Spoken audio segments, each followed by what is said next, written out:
Sillapäe loss on üks Räpina kõige ilusamaid kultuurikohti.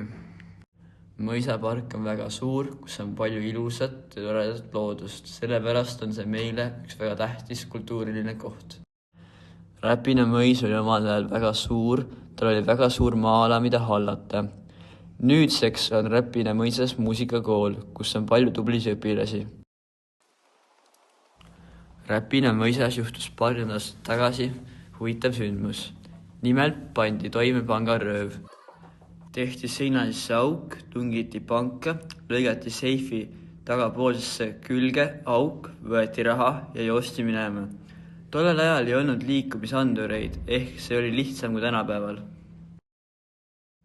Legendi järgi on ka mõisal omaenda salakäik. Kui mõis hakati renoveerima, avastati, et salakäik on tõesti olemas.